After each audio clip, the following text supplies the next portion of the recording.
I remember the exact moment I wanted to strangle my husband. It was a Tuesday evening, and Jake had just walked through the door with a scrawny teenage boy I'd never seen before.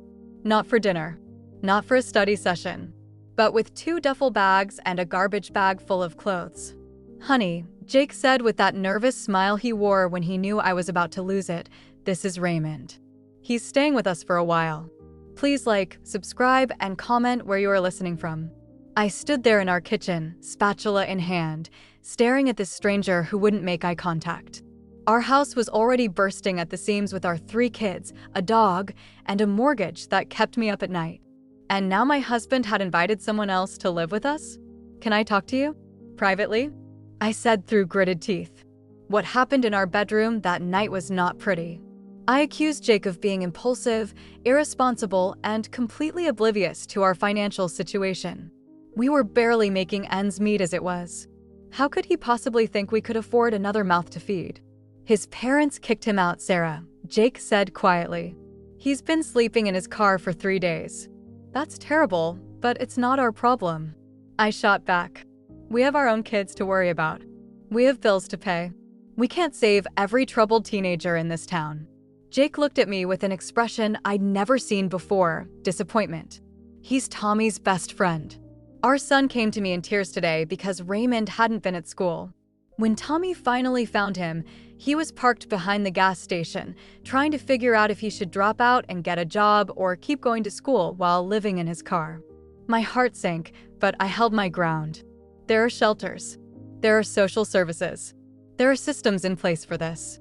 He's 17, Sarah. He'll age out of foster care in less than a year anyway. The shelters are full of adults with addiction and mental health issues. Do you really want to send a kid there when we have a spare room? I wanted to scream. The spare room was my craft room, the one space in the house that was mine. But more than that, I was terrified. Terrified of the financial burden. Terrified of the responsibility. Terrified that this troubled kid would be a bad influence on our children. "Fine," I said finally. 2 weeks. That's it. 2 weeks for him to figure something else out. Jake nodded, but I could see he was already planning for longer.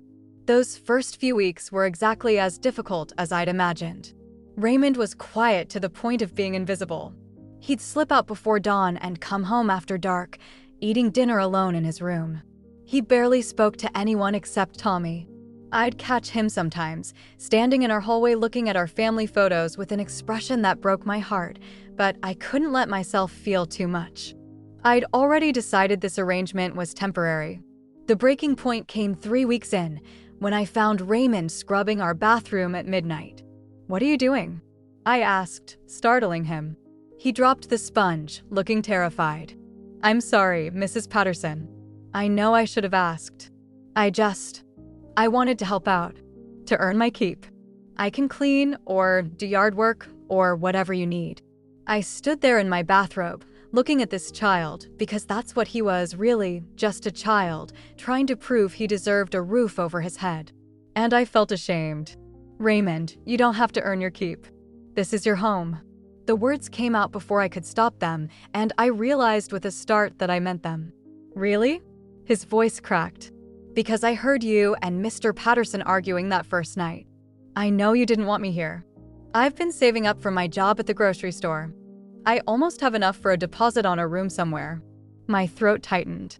This kid had been working, going to school, and living in our house while knowing he wasn't wanted. And instead of being angry or resentful, he was scrubbing toilets at midnight. "How much do you make at the grocery store?" I asked. "About $200 a week. I've saved $1,100 so far." I did the math in my head. He'd been giving us $50 a week for groceries, which I'd initially accepted because my pride wouldn't let me support him entirely. That meant he'd saved this money in less than 2 months while working, going to school, and somehow staying invisible in our home. "Raymond, sit down." We sat on the bathroom floor at midnight, and for the first time, he told me his story. His parents hadn't kicked him out for drugs, crime, or anything like that. They sent him away because he refused to follow the path they chose for him. He wanted to be an engineer, but they insisted he become a doctor. When he finally spoke his truth, they reacted harshly, packing his belongings into garbage bags and telling him he was no longer their son. I cried. This boy I'd resented for weeks had been carrying a pain I couldn't fathom, and instead of asking for sympathy or special treatment, he'd been trying to make himself small enough that we wouldn't regret taking him in. After that night, everything changed. Not with Raymond. He was still quiet, still hardworking, still almost painfully grateful for everything. But I changed. I started noticing things. How Raymond always did the dishes without being asked. How he helped our youngest with her math homework. How he made our son Tommy laugh in a way I hadn't heard in years. How he fixed our broken fence, unclogged our gutters, and taught our daughter how to change a tire. More importantly, I noticed how my husband had seen something I'd missed. Jake had looked at this kid and seen not a burden, but a boy who needed a family.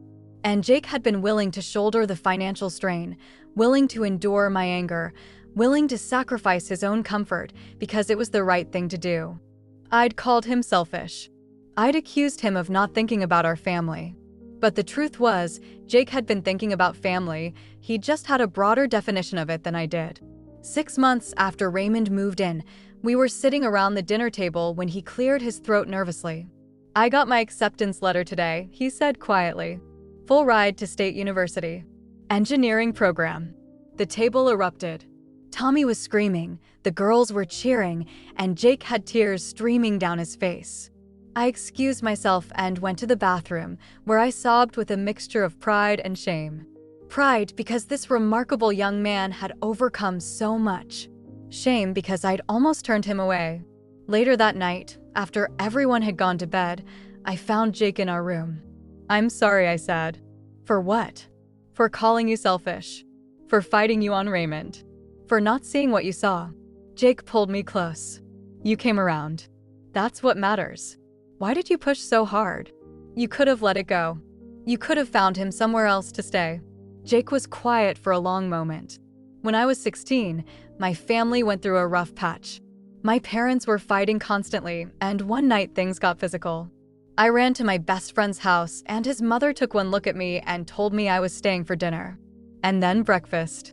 And then for the next 3 months until things settled down at home. She never made me feel like a burden. She just said, 'We have enough.'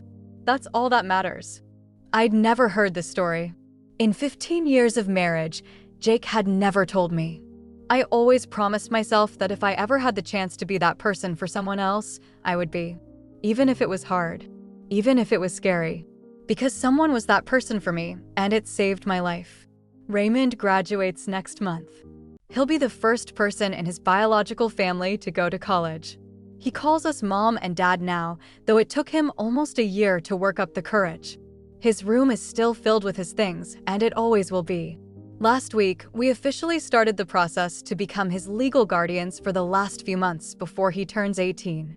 Not because he needs us to, he's more independent than most adults I know, but because he deserves to have parents who chose him, who wanted him, who are proud to call him their son. I used to think my husband was selfish for bringing Raymond into our home. I thought he was being impulsive, that he wasn't considering our needs, our budget, our struggles. Now I realize that Jake was the least selfish person in that situation. He saw a kid who needed help and didn't hesitate. He was willing to sacrifice, to struggle, to face my anger because someone needed him. And in doing so, he didn't just save Raymond's life. He taught our children the most important lesson they'll ever learn, that family isn't just about blood, and that we always have enough to share if we're willing to open our hearts. I was wrong about my husband, and I've never been so happy to be wrong about anything in my life. Raymond didn't save our family because of what he did for us. He saved our family because he taught us what we were capable of becoming, not through our comfort and convenience, but through our compassion and sacrifice. That's not a burden. That's a gift. Don't forget to like, subscribe, and turn on the bell for more emotional true stories every day.